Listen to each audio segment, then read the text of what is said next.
Make sure you hit the subscribe button and the bell notification to let you know whenever I post a new video. What's up, everyone? Welcome to the channel. Today we are continuing the ZR1500 build on this 1994 Silverado, and basically we're at the process of trying to get the frame stripped down to just basically the frame so we can have it sandblasted and powder coated. We're pulling the truck apart right now. Nothing really crazy's happened so far. Everything's coming apart just nice. It's definitely the first time this truck's been apart. So I'll show you what we got going on. Doing the basic wrap job.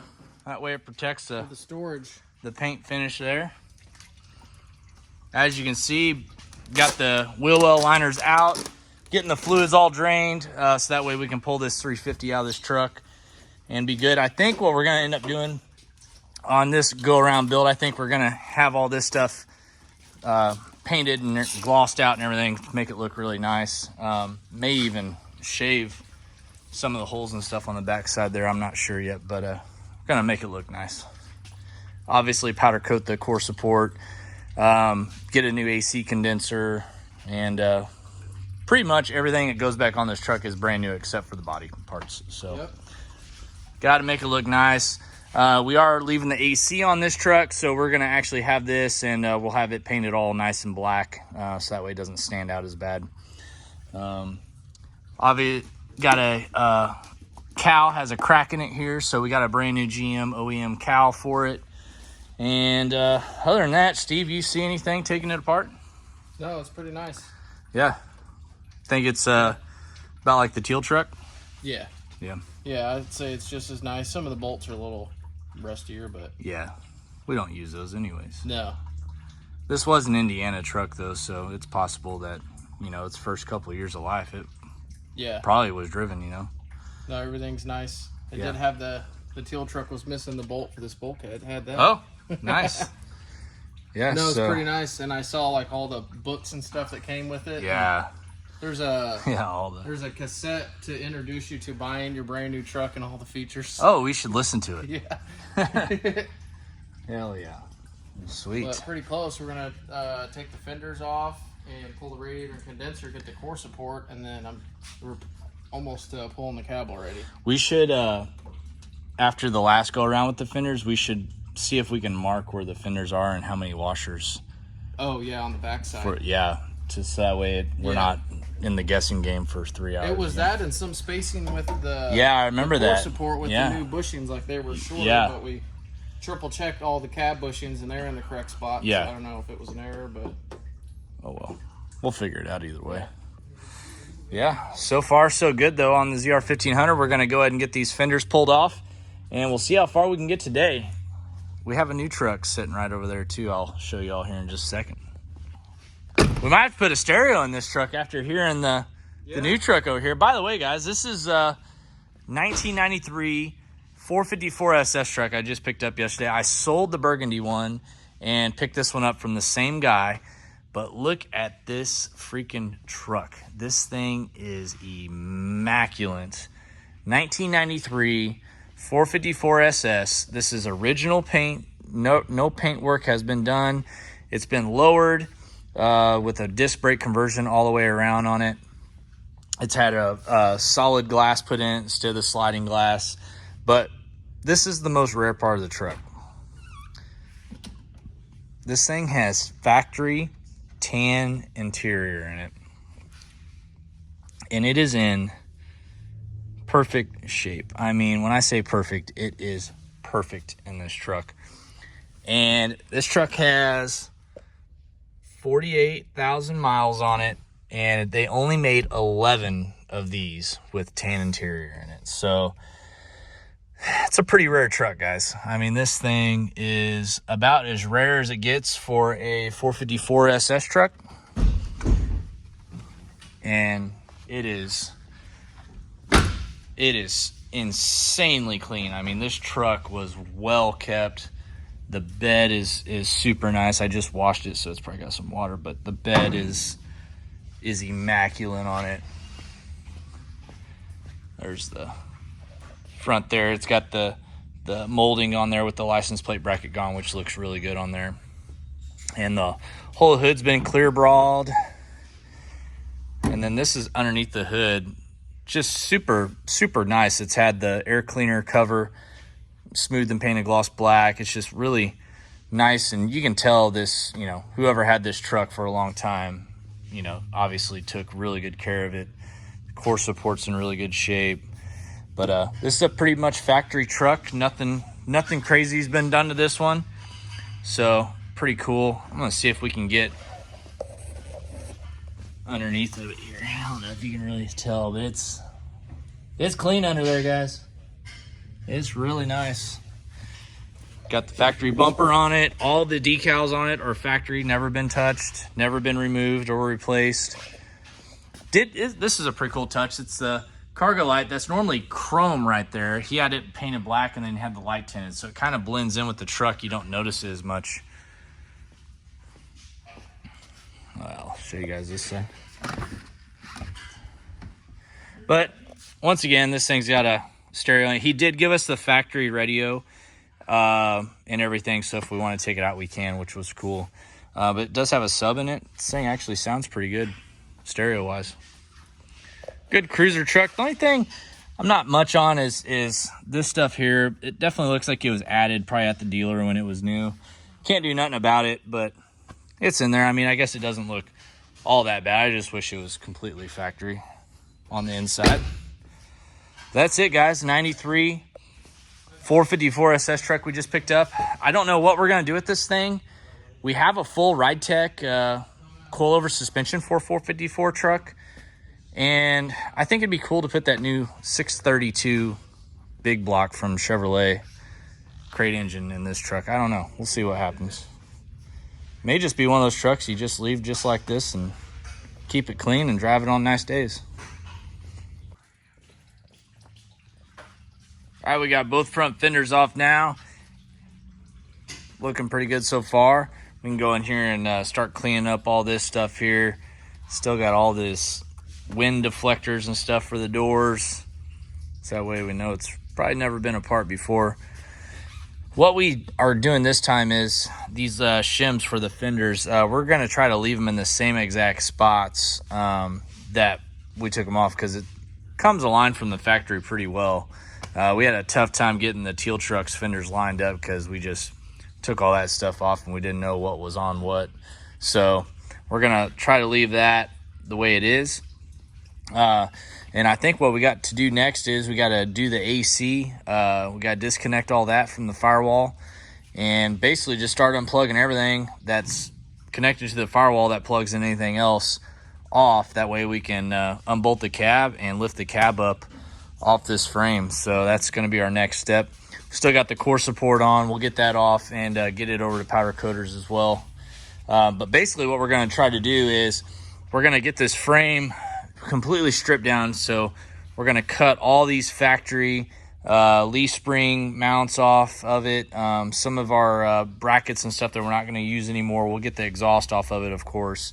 And then start getting the bracing put on the truck. And all the mounting holes for the QA1 stuff. That way we're not drilling into powder coat in case we need to move something. So want everything to be powder coated and look nice with the bracing and everything. Just going to do it all in one shot.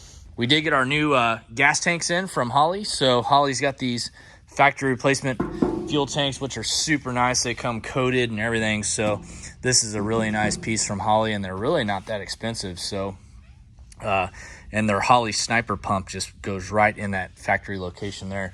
So we'll get rid of this old nasty tank here, which has seen some better days for sure. So all that's going to get replaced with new stuff. We have our little shop big brake kit that we're going to be putting on the front and rear of the truck. We'll be putting that on the video probably the next, probably a few videos once we get everything going.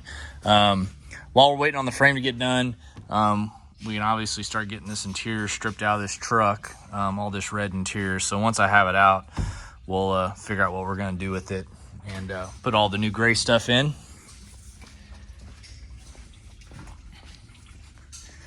Anything honky yet, Steven? Anything? No, almost crazy? Everything's disconnected besides the steering. Yeah. Transmission linkage. And then the AC. Yeah, the AC, so we can get the core support off. Yeah. And then this core support's in really good shape. Yeah. The teal one, remember the teal one was kind of messed up. A little more surface rust. This one's pretty good. We'll powder coat it. Yeah, oh yeah. We'll have this thing stripped down. We need to get a new AC condenser too, so we need to figure that out. Yep, and now we'll be mounting the heat exchanger probably in front because it has the T-bar for the Yeah, and we have that cordless heat exchanger this time. Yeah. So it's going to be a bigger one, which might be a little easier to mount since it's aluminum. So. Yeah. Yeah, it's got bosses on the ends for bolt holes and everything. Yeah. Cool. I mean, probably mount the pump in the same spot. Yeah. Honestly, it worked pretty good. Yep. And then still plan on putting the dry sump tank probably right here. We need to figure out where that battery relocation deal is that Justin was talking about. So we'll get that ordered and get it coming. Yeah, we're actually going to put the battery, we're going to mount the battery in the back on the frame. So that way the battery's not even going to be up here at all, which is going to look a lot nicer in my opinion. That's the one thing I hate about the teal truck. When you pop the hood, you see this like cheap battery sitting there. So we're going to change that up on this one for sure. And this one's definitely getting the AC. We're running the Holley front drive kit on this LT5 that we're going to be putting in this truck. So that'll be nice. And, you know, our new, do a rack and pinion steering on it. Just like we did on the teal truck. Hopefully this one fits better this time. Yeah. Cross our fingers. It's the only kit out there, so we really have no choice other than to just make our own, which we don't have time for that. So,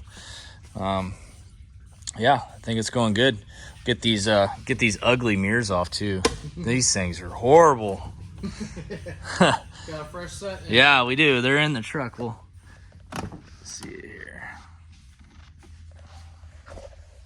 Yeah, here we go. Got a fresh set of 454 mirrors for it. So there's cassette tape. Oh yeah, let's check out this cassette tape. We definitely need to listen to this once we get the truck done, so that way we know how to operate it.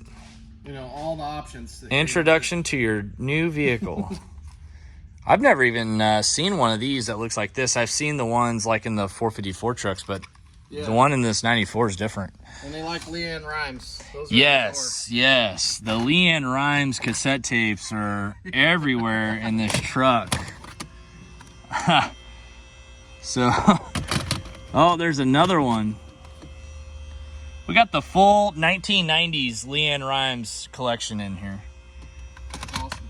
Yeah, we'll definitely. All these books and stuff with what? Yeah. Yeah, so this truck literally had all kinds of stuff with it. I mean, we have up there on the dash. We have the window stickers, we have the order forms, the order guide, the receipt from where the guy bought this brand new and paid cash for it. All of his maintenance records. He wrote down in a book every single time he stopped to put freaking gas in this truck. Yeah. So it's pretty cool. And then another cool thing about this truck is we got keyless entry.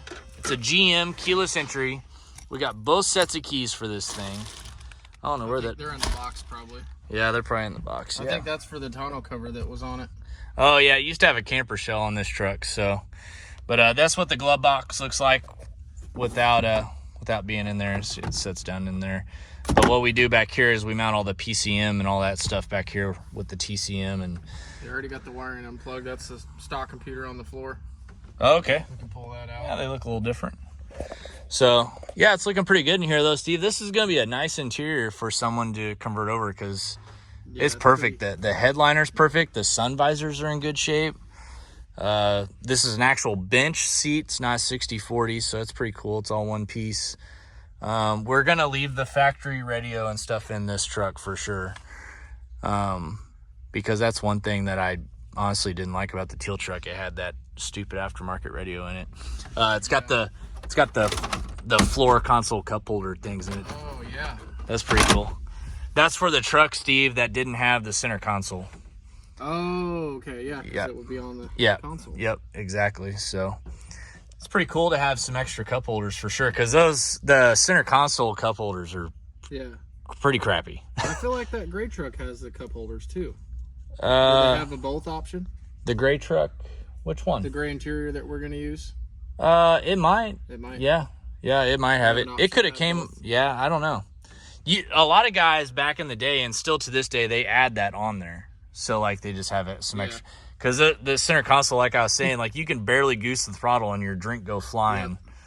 With these cup holders up here, the drinks actually stay in the cup holder. Yeah. So, but yeah, this thing is it's looking good. I'm curious to see if it's got all the spare tire jack and stuff in it too, which I'm sure it does.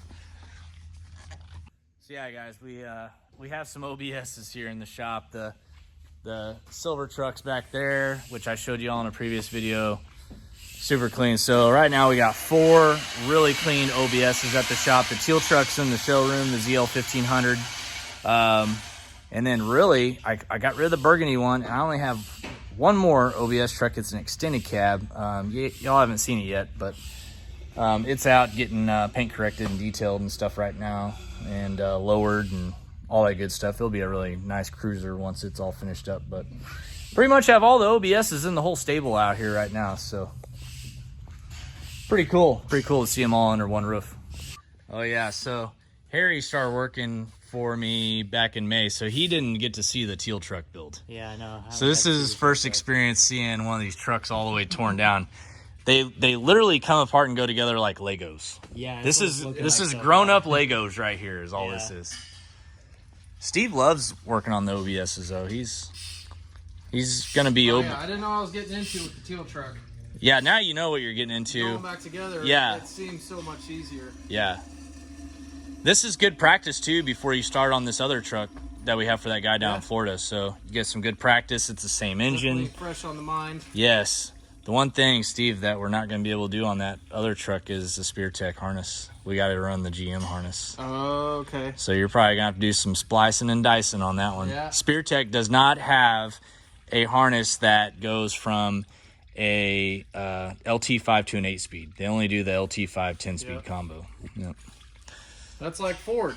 They won't let you put a 10-speed on a Gen 2 Coyote. But now you can buy the 10-speed from Chevrolet with their controller? Yeah, with their controllers. So you can theoretically put the 10-speed in something with a Holly on it now, which is pretty cool.